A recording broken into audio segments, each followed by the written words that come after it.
The black community in America has a long history of being under attack. Unfortunately, American history demonstrates the dark role that racism played in separating and destroying the black family, beginning with slavery. That inequality created an open wound that, to this day, has still not healed within our community. The statistics don't lie. The disintegration of the black family has caused many problems for our young men and women. Only 54% of African Americans graduate from high school. African American boys are 2.5 times more likely to be suspended from school. Young African American men make up a disproportionately high percentage of inmates in prison.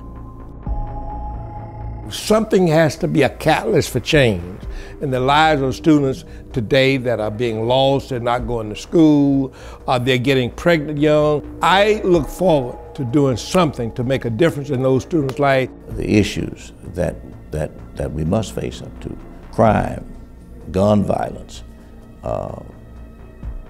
recovery of family life. These are the things that really must be addressed. Now, the latest threat to our families is the push to redefine marriage from those who advocate for same-sex marriage. This attempt at redefining marriage is really an attempt to state that our kids don't need both a mother and a father. It's an attempt to say that two dads are the same kind of parents as a mom and a dad. But we all know that our kids do best when they have both a supportive mother and father. These same-sex advocates wish to silence anyone who disagrees with them, and people of faith are especially under attack. Everything ties back to the family for me, and you know, just making it as wholesome as possible for the children, because they're so innocent. They deserve a chance, you know, not just our children, but all children. Boys and girls, if there is the possibility for the best environment for a child to grow up and to be nurtured and to come into personhood with a proper self-identity, is when there is a mother and a father present to provide the nurture, the training, the discipline, the love. It is precisely our faith and our families that hold our black communities together. Those that are part of the extreme gay agenda are working to undermine these bedrocks of society, further threatening our communities that are already struggling. This blatant assault against the black family is extremely disturbing. What's even worse is they are trying to equate gay rights with civil rights.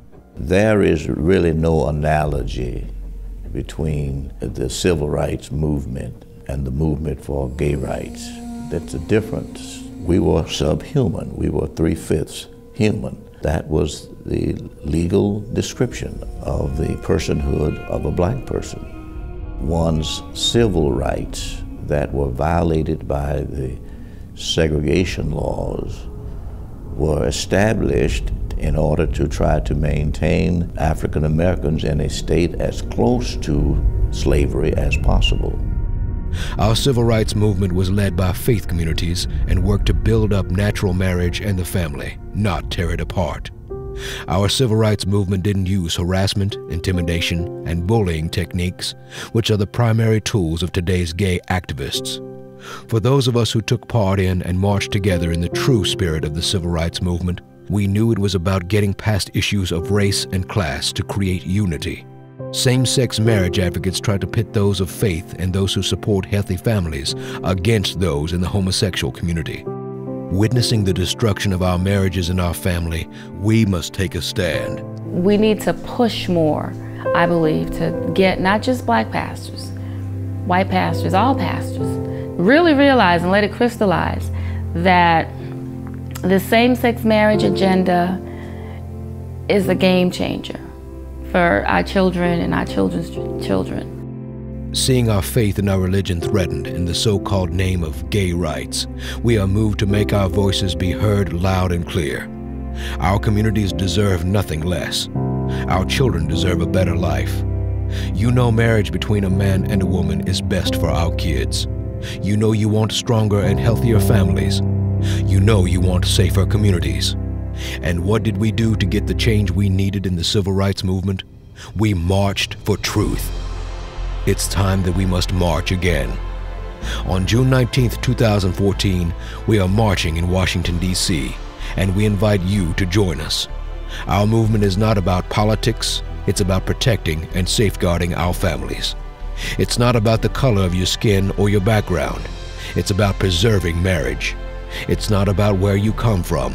It's about protecting our children's future. So standing on these moral principles, not negating the humanity of any, and speaking against action that will continue to bring division and dissettlement to our society and conflict among young people who are emerging, trying to find their path. Perhaps you were not old enough to be with me in the civil rights movement in the late 50s to the early 60s. But I'm marching again.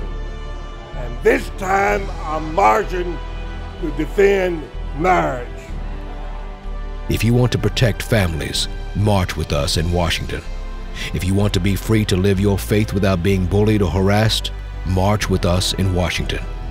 If you want to help ensure safer and healthier communities, march with us in Washington.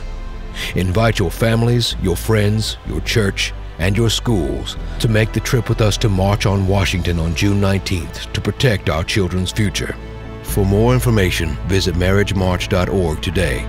Find out how you can take part in this historic event that is vital to protect marriage, our families, and our community.